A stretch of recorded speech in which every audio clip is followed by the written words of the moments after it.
even in the Netflix series, or they say Incredible India, and then when they show it, it's just like all the slum parts of the India, and they say like people live with the railroads, and people live here, people live there. There are, of course, but they could show some better parts of India too, so it would be like, it would be more interesting. Do you think that's influenced your kids' perception of India? When they see this, do you have to explain that's not... Exactly. They think like it's all dirty there.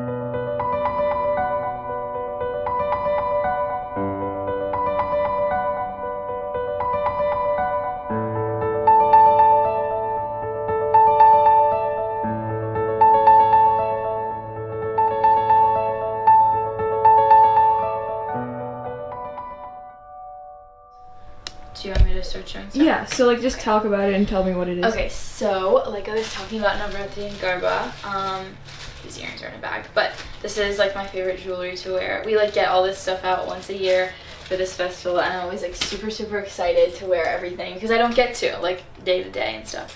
These are a bunch of bangles. Here's some outfits that we like to wear. So this is like the top, like the shirts, like the blouse. Hi, my name is Pariti Cherry. I'm 17 years old. I'm a senior and I go to Broadneck High School.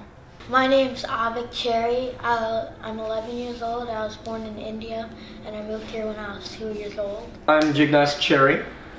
I'm Tejal Cherry, Jake's wife. So I was born in India, but then my parents came to the US. They migrated here in 1970-71. And then I met Tejal after I got out of college, started working, and I was on a trip to India. He came to India and we got married, and when I came to US, that was my first time. After my schooling, college, everything was done in India. Would you like one?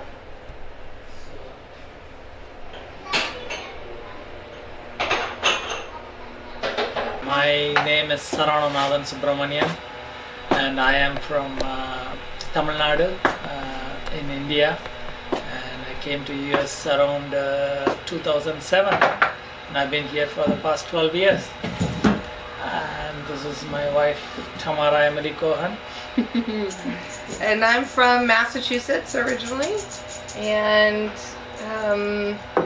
I stay home with our kids, our two kids. We have a 4.5-year-old Shamala and we have a almost 2-year-old dancing around here, Ryland. My name is Vashanta Rao. I went to Sri Padmavati College in Tirupati, Andhra Pradesh, down south. I have a bachelor's in advanced English literature with a minor, philosophy and history, and then I did master's in sociology. I came to US in 1977 through marriage, and ever since I have been here. When I came to this country, I landed first in Union City, California. And then I lived in San Francisco Bay Area for about 5-6 years. And I had 2 sons up there. Both were born in California. Then we moved to St. Louis, Missouri. My name is Tangavel Chandrasekharan. I'm Gina Tangavel. We have 2 boys. I've been in the US for close to like 12 to 13 years now. We came in at 2006. We've been in New Jersey for most part of the time, and we moved to Maryland like 4 years back. I'm Gautam. And this is Sanjay. Yeah. I'm 11. And I'm 7. I go to Magazine Middle. And I go to Broadneck Elementary. Well, there are lots of things to see and do. There are many different religions and and languages, yeah. I think that celebrating festivals and holidays is definitely a huge thing, because going to the temple and celebrating the festival especially, because if I'm just going to school and I'm like at home, then there's not really that much influence. But when there's like a holiday and we get all the clothes out and stuff like that, then you definitely feel the difference. I like my cousins. And I also like to play with my cousins. I think we just do it all. And it's not that we do everything perfectly.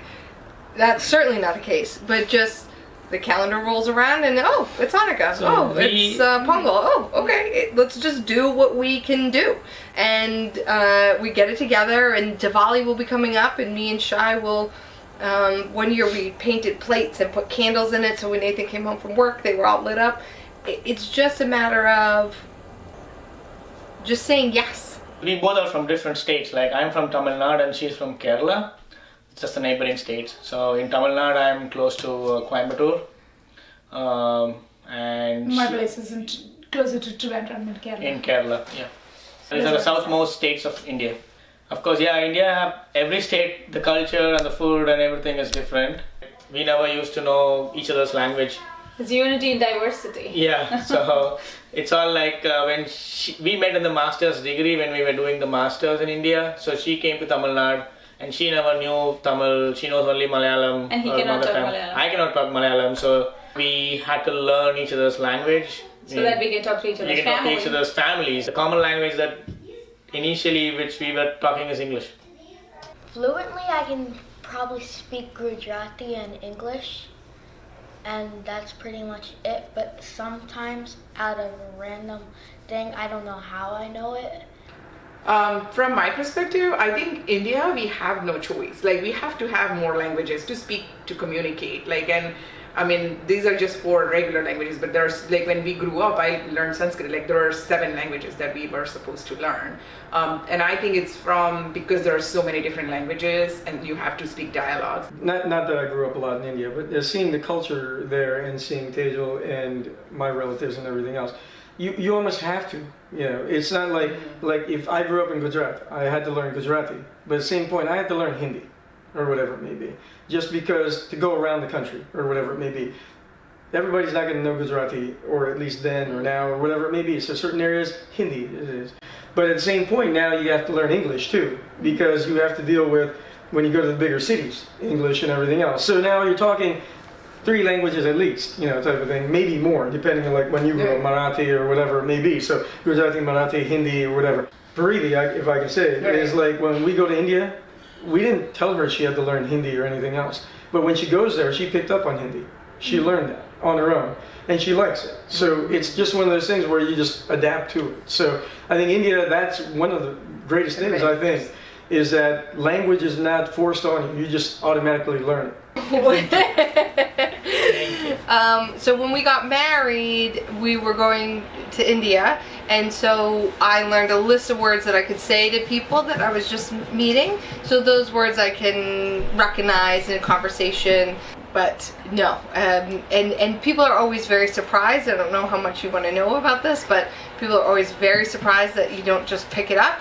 But you can't, much to everybody's dismay, you can't just learn a language unless somebody is telling you what things mean. Talking Indian? Talking Indian? What do you mean? Talking Tamil? What is the elephant in Tamil? Yane? What is the rat in Tamil? I forget. Snake? Pambu? Peter Sellers is Horundi V. Bakshi. Why would anyone invite him to the party?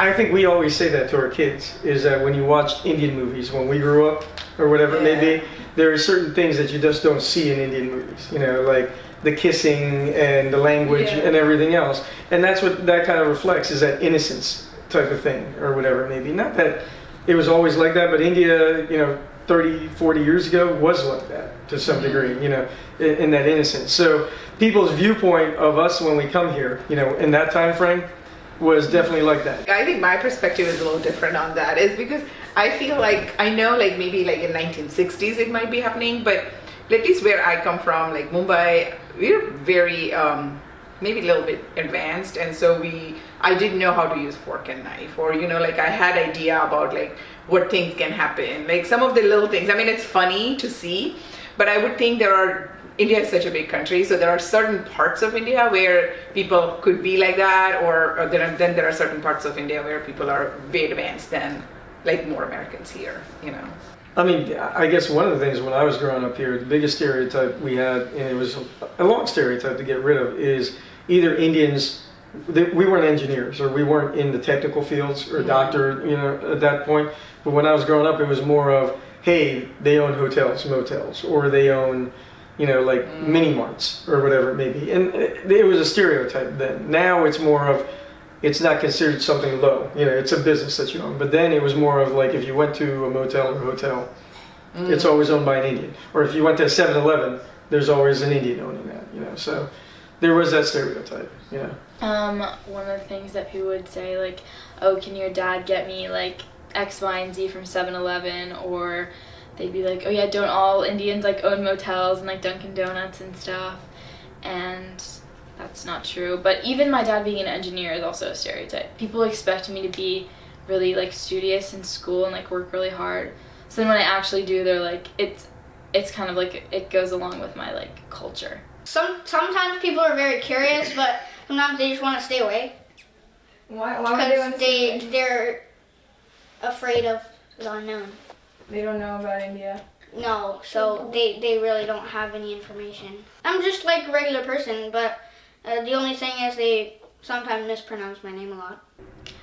Yeah, sometimes, because like sometimes when my mom comes, she always speaks in Gujarati, and it's like whenever she does that in school, it just feels like really weird, and like everybody looks at me weird and everything.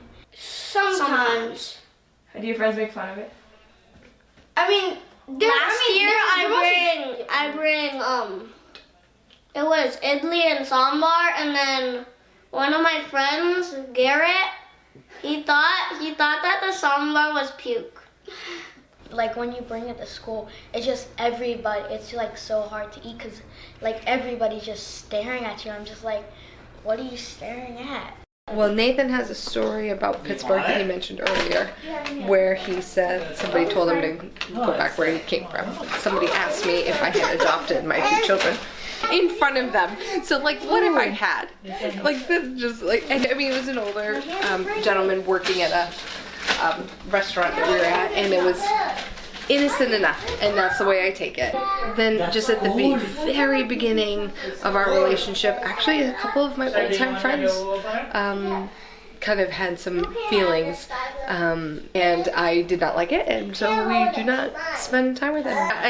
And the only reason I'm not sharing the details is because I actually don't really remember it, but it was just very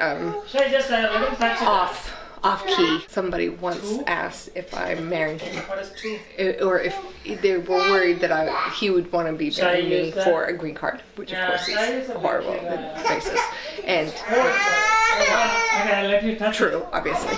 So anyway, but it's overall, it's been amazing. Like those moments, we actually have to think about to remember. Every once in a while we'll get people who are looking at us. What I believe is that it's probably more based in, oh, that's, you know, like, oh, that took them by surprise, or just interested. But most of the time we get smiles, and we've spent time with 90-year-old women who have lived in their village their whole lives, and they have nothing but smiles for us. For the very most part, it's just been really wonderful and surprisingly easy. We kind of forget all the time that we are an interracial couple and intercontinental couple. I never felt they discriminated as much. It's not my personal experience. I never felt I was discriminated. But now that the Indians are really excelling in every major field, I think there is a lot more welcoming factor